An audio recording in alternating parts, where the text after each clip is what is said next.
With case numbers surging again, UK Prime Minister Boris Johnson remained in characteristically optimistic mood during this visit to central London on Monday.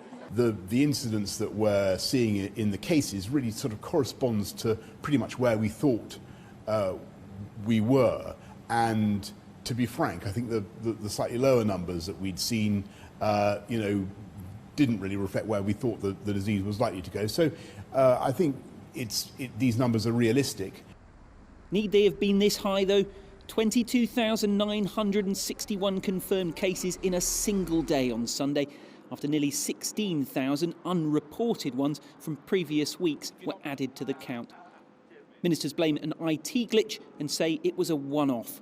Secretary of State. Mr. Speaker, this incident should never have happened, but the team have acted swiftly to minimise its impact, and now it is critical that we work together to put this right and to make sure that it never happens again.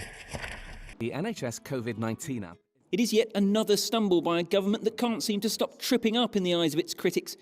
Its long-delayed test and trace app has now been rolled out, but there are still complaints about its rules on social distancing and a persistent backlog in processing a rising number of tests.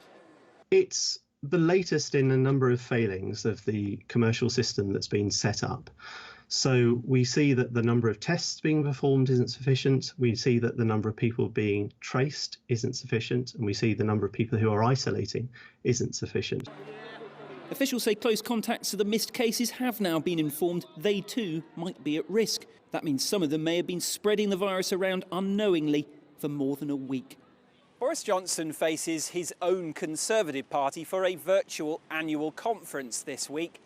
Rebels even in his own ranks have been voicing concerns about the government's handling of the coronavirus pandemic so far, so he'll have been keen to take a positive message to them. Instead, he's answering questions about why there have been yet more mistakes. Guy Henderson, CGTN, London.